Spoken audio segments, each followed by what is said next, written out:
There's Christy Primer. Good afternoon, everybody. We are super excited to be going live for our second Kick Ass Couples Nation Nooner. That's right, we're having a Nooner today. Not the kind I'd like to be having, but my wife is hopefully listening and enjoying this with us. I can't get in any trouble, Christy.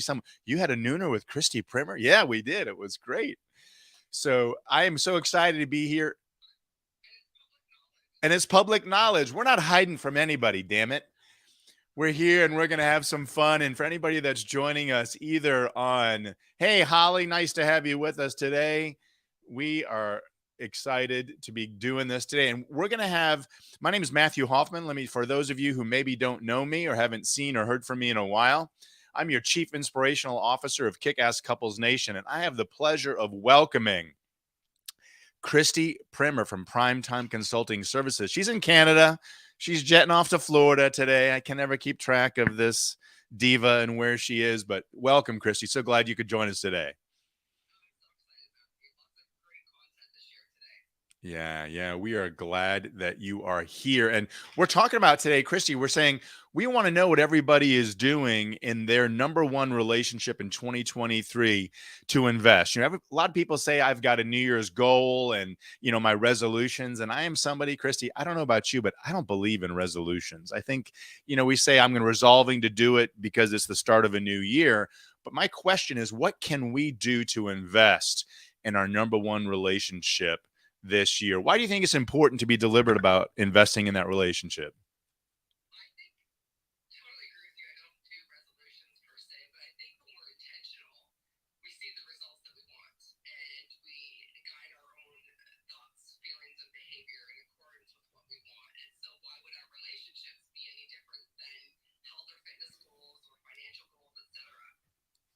Yeah, we got to have goals, right? And we got to have things that we're working towards. And that's super important. And Christy, I have a quick question. If you're muted, I think I can hear you on one side, but not the other. Are you getting feedback when you unmute yourself in our stream here? Okay. Does that help? It echoes when I unmute. Yeah. Okay. Because we won't the other stream won't be able to hear you if you do that. Maybe just turn. Well, we'll figure that out. But I want everybody to be able to hear all the good things you have to say. And so when we look at investing in your relationship this year, I kind of think of a couple of different things. I think of personal work, meaning your self-care and your own growth. It's like how you're feeding yourself. Because I know, Christy, from our talks previously, that you are a big fan of self-work. And I think when we're setting goals, we got to think about what we're doing individually, especially in our number one human relationship, right? What are you bringing to the relationship? How are you showing up and as an individual? Then secondarily, what are you doing in the relationship? What kind of work are you doing together with your spouse, with your partner? And what kind of goals can you set for the relationship and grow? And I think there's kind of two sides that I'd like that to be a common thread as we're talking today about the things that people can do. And so if we had to jump in, Christy, to the first key point, what kind of daily habits do you think people need to have? Because to me, my daily habits kind of set my intention for the day about how I'm going to approach it, what I'm preparing, and what I'm getting ready for. So what can we do on our own daily habits or routine to invest in our relationship? How does it work for us? And how do you see that working when people do that?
Right.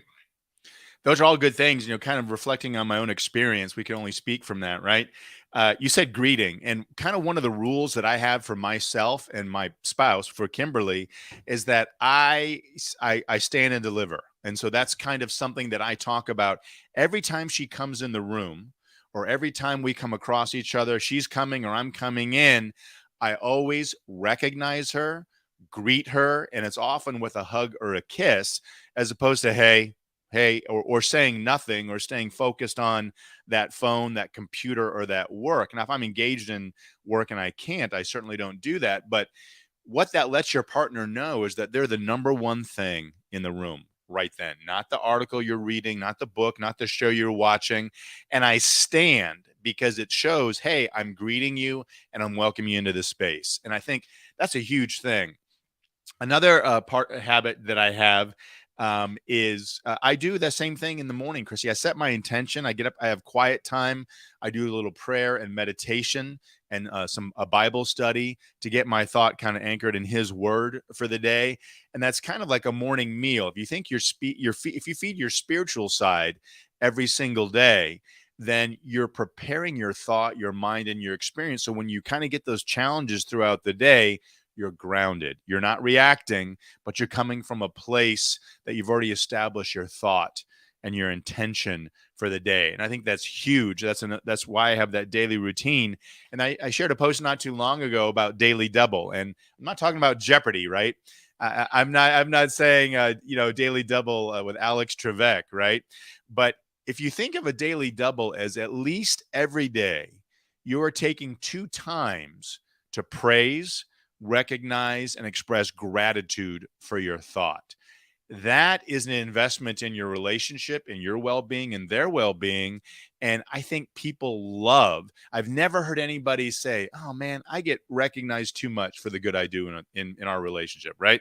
I don't think this is a phrase no one's ever said. I get too much praise and recognition for the good I do, right? Whether it's at work, whether it's in your number one human relationship. So making sure you at least twice a day take the time and recognize your partner, your spouse. If it's like, hey, you did this and this is how it had an impact on me, or thank you so much. The other night, my wife and I were watching that horrible football game that Georgia just stomped on TCU. I mean, it was not a great game. I was rooting for the Horned Frogs because my daughter went there, and my two little sisters go there as well. And but during we were watching the game, she was caressing my face and tickling my arm, just physical connection, right? And I'm, one of my big love languages is physical touch. So the fact that she took the time, right, to do that, because she says, I know that's one of your love languages. And so all I did was express gratitude, and she received it. And she said, of course, I know that's one of the things you like, because she's being attentive. So I think, you know, that daily routine is huge for investing in your relationship, because it sets your intention for you and how you're going to show up. And speaking of showing up, Christy, I'd love for you to share. If people want to find out more about you and how you're showing up in the world, where can they find you, and where can they connect with you to learn more about all the great things that you're doing? Yeah, Instagram is where I love to hang out. All the links are in my bio for my website and things like that, events coming up. But I love connecting on Instagram, and that's the best place. And I'd love to hear what people are doing. I'd love to have some accountability here where we can offer them to reach out to you or to I and let us know what are they doing for their relationship this year that's different than years gone by. Yeah, I would love it. Anybody has anything in the comments they want to share? I'm going to type that in the comments right now and ask everybody, what are you doing for your relationship in 2023 that maybe is different or additive to something you've been doing before? Type it in the comments. We love to know. We love to hear what you're doing, and how you're changing the focus and making it about your relationship, right? It is easy to have it be about others, and easy to talk and see what everybody else is doing. And so we'd love to know that. And share your comments down there, and we'll try to respond if we see you either on Instagram or some of the other platforms that we're coming out in right now. If you want to learn more about me, Matthew Hoffman, you can go to matthewphoffman.com. You can check out Kick-Ass Couples Nation. where we are there to support the journeys of couples and help them take their relationship to the next level, to show up and really learn how to prioritize that number one relationship. So, moving on to kind of a key point, a lot of people talk about annual retreats. Companies do them, businesses that do them. There's religious retreats. Sometimes there's men's and women's retreat. But what do you think about considering an annual retreat, just the two of you, and what might that look like? Is that something you've ever done with Anthony in your relationship, Christine? Tell me about that. Yeah. Well, we like to do weekend getaways. We are like frequent hotel flyers. We call ourselves. And not just like a staycation, but we love to put ourselves in environments that reflect where we want our marriage and relationship to go. And luxury, um, private time, classy dinner. Like we like to do those things. And so we do mini retreats basically, couples massages is a great way to connect. And I know a lot of people resist things like that because they have um, insecurities or maybe are aware of that, but that is something that's really dynamic and powerful for your relationship. Going to the spa together. I mean, it's 2023. Let's let our. I want my man to have a nice bee. I want him to look good, and it's something that is relaxing, and you get to just be in the presence of each other. So, yeah, I'm a fan. Maybe not an annual retreat per se, but definitely frequent getaways. Taking retreats or getaways. Yeah, Kim and I were able to go. I have an annual religious retreat in Charleston that's typically just for me. And in the past, Kim has come on that and we've extended it, and it's given us time, no kids. We're in a beautiful part of the country. We spend time together. We have dinner dates. We shop together. Explore the art galleries that are there and check those things out. And I think that one of the good things too, though, is that she gets time alone when I'm in my religious retreat, which is a day long thing. She gets time on her own, and then we come back together. So instead of traditionally what was an experience that is, hey, Matt's out there doing his own thing and getting away without anybody, I've included her in that. So she is with me, and I talk about, oh my gosh, I was so inspired and I experienced this, or we're enjoying time over a dinner together, holding hands, walking around the town.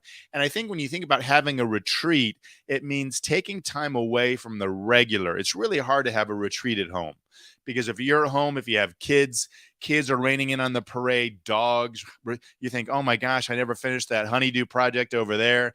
There's just too many distractions. So if you can get away and plan it, and something that Kim and I have done in the past, we do this with anniversaries, is we take turns, right? I say, all right, it's your year to plan. Whatever you plan, we're going to do. And then sometimes I take the lead and I make those decisions. But it's also fun to plan it together and say, let's plan a weekend away. Let's get a hotel room. Let's do it by car. Even doing it in your own town is fun. When we lived in Tampa, we'd go to Clearwater Beach at the nicest hotel. We'd go away for a night, or maybe just sometimes 2 nights. But having that time to connect, to walk and talk and have the discussions where you get a little below the surface of just the day-to-day operation. So I think it's easy to get in a routine where we're just dealing with life as it comes at us. But the key is to make sure you're considering whether it's an annual retreat, or Christy talks about just events together that are intentional and scheduled and away from the norm. So I think it's important that you take the time to create those opportunities for connection and have the conversation. And that kind of communication is critical. Absolutely. And it's necessary, right? Like, we have to be prioritizing our intimate relationship if we want it to be healthy. Yeah. Yeah. What are some of the ways that you prioritize your relationship? So we talk about that word, and at Kick-Ass Couples Nation, it's a moniker, Christy. I mean, and that's what we do, is we teach people how to prioritize. Give me some examples and I'll share some too. What are some of the ways that you prioritize your relationship above other things? Right now, knowing my husband and I are spending weeks at a time apart in different countries, career and things like that. So always being in communication, whether it's a text, a FaceTime. I like to leave little love notes that he'll find while we're apart in different like drawers or things, just so he knows that I am always thinking about him.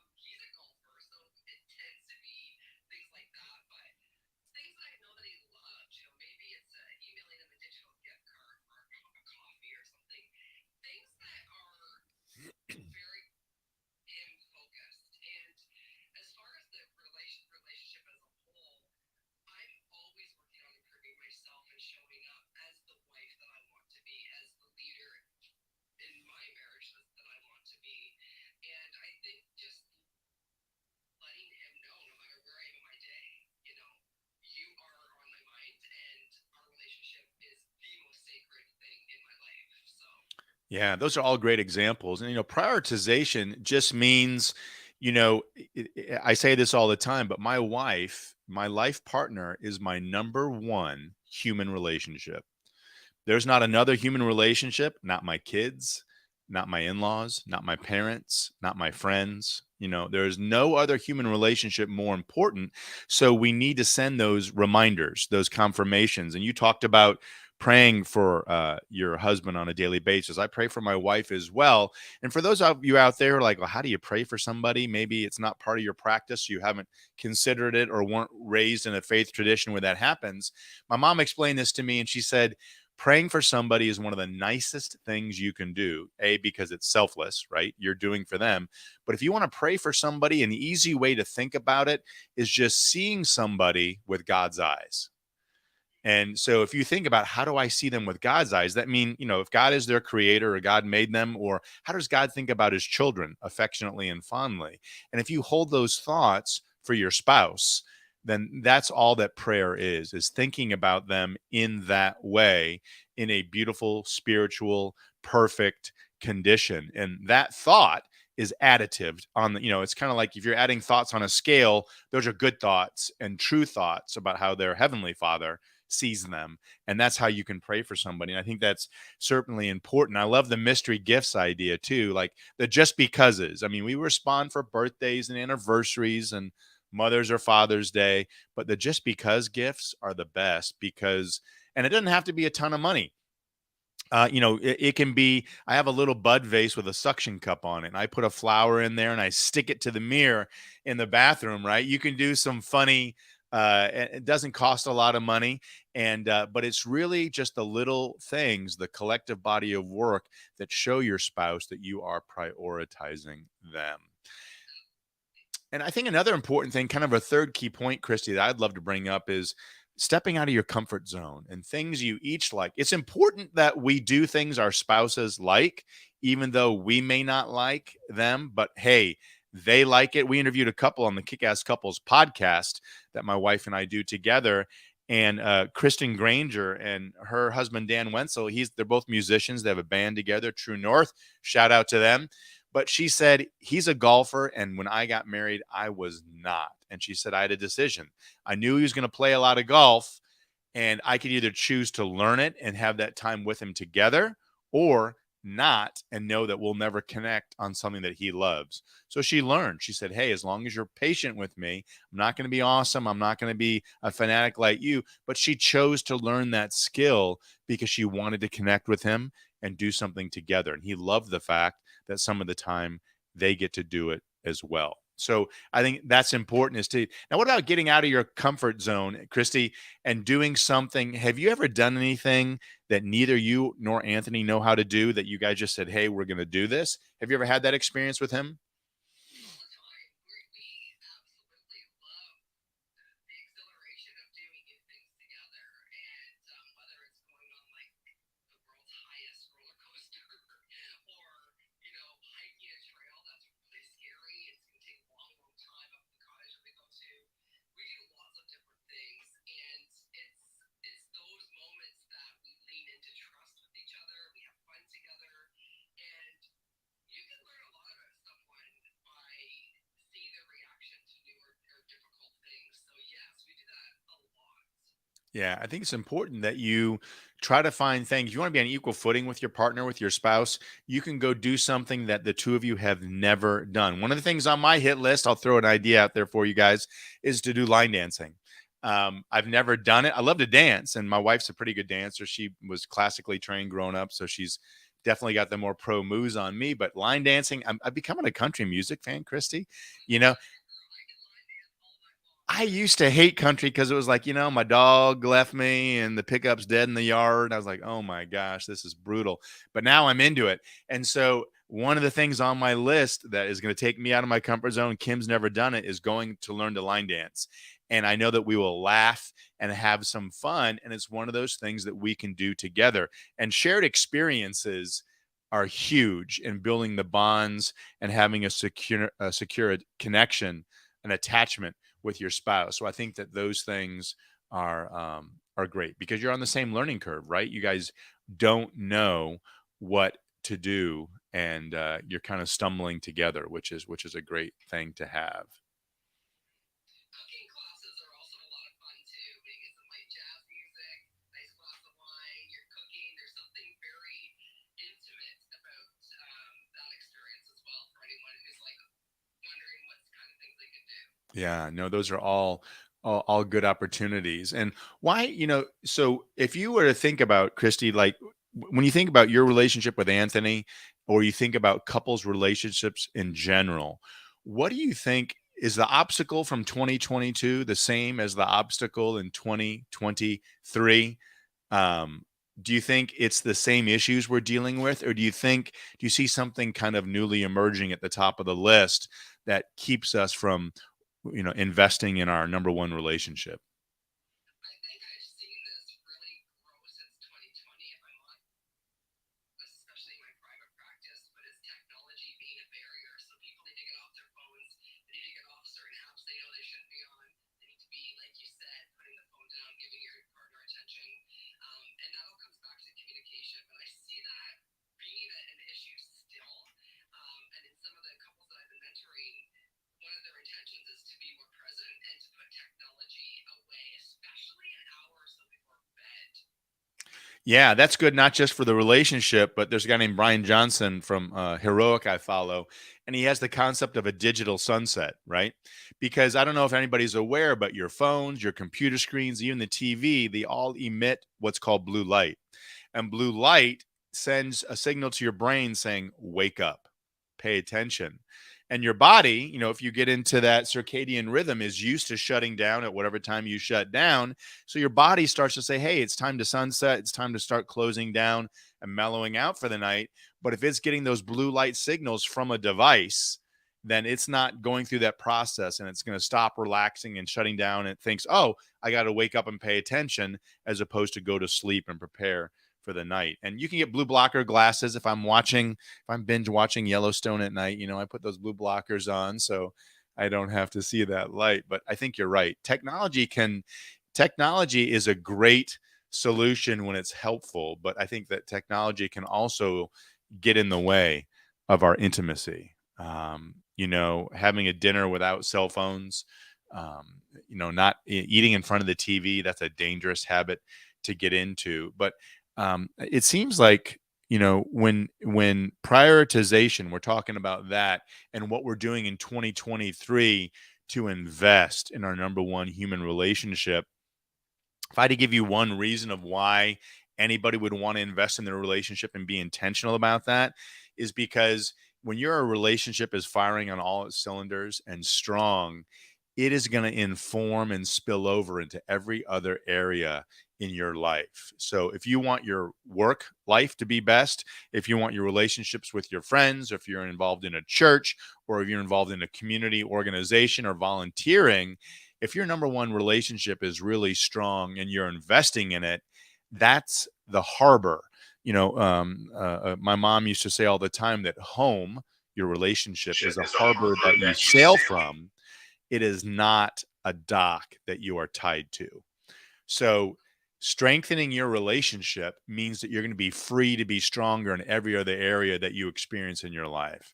And so, making that intentional investment is going to be huge. And, Christine I, she is one of our elite therapists on Kick Ass Couples Nation.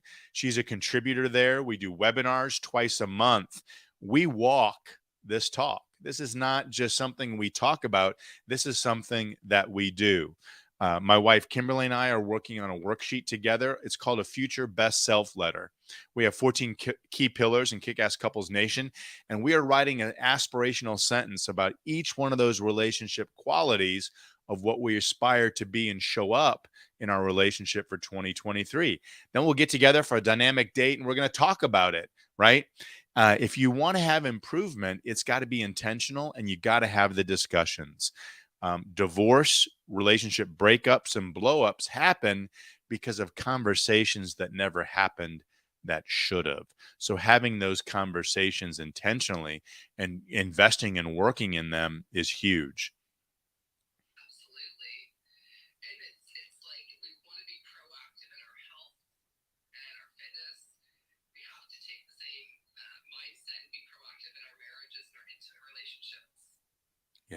doubt. So we hope that we've given you a few ideas here. We talked, our first key point was what kind of daily habits and routine do you have?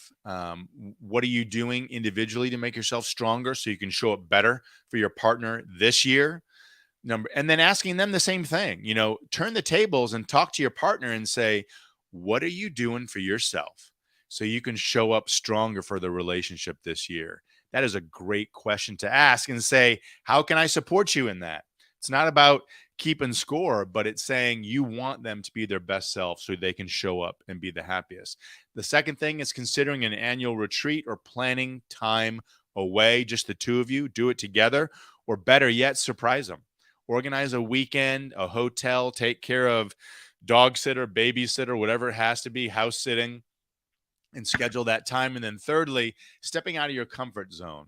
What can you do that your spouse likes to do, and make sure you're doing that? And then what can you do and step out something you've never done before? And if you commit to those three things in 2023, you are going to have a stronger relationship. And if you're sitting there going, man, I need some help, I don't feel comfortable, how do I do this? Come on over to Kick-Ass Couples Nation. You can join. We have bi-monthly webinars with licensed marriage therapists like Christy, where they jump in and they talk and give you specific things you can do to invest in the relationship. This is for men, it's for women, it's for couples, it's for individuals. So we hope you'll come and join us.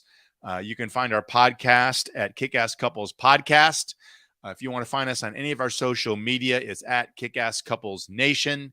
And if you want to do a little relationship assessment, you can go to our website, MatthewPHoffman.com. It's a fun kick-ass couples assessment, so you can see how you're doing and have your partner do that as well. We're going to be back here every Tuesday. Christy and I will be coming at you together once a month on our KCN, Kick-Ass Couples Nation Nooners. We hope you will join us. Christy, what's a parting thought as we jump into 23 that you'd like to share? I just really want to share the momentum of putting the effort in. If this is new to you and you've never ever worked on your relationship, and you don't even understand the idea of a group, join us. The Kick-Ass Couples Nation is so fun. We're all learning. We've all had lots of lessons, but put the effort into yourself, into your relationship. You will not regret it. Well said. We hope you will join us again. We'll be coming at you on noon on every Tuesday for our KCN Nooner. We'll have different guests, different approach. The next one, I'll be going through a chapter on our book, Kick-Ass Husband, Winning at Life, Marriage, and Sex. And that'll be a specific lesson on how to strengthen your relationship for not just men, but women as well. So until next time, we hope you all remember that happily ever after is not just, it doesn't just happen. It is totally on purpose. Thanks for joining us. We'll see you guys out there. Cheers.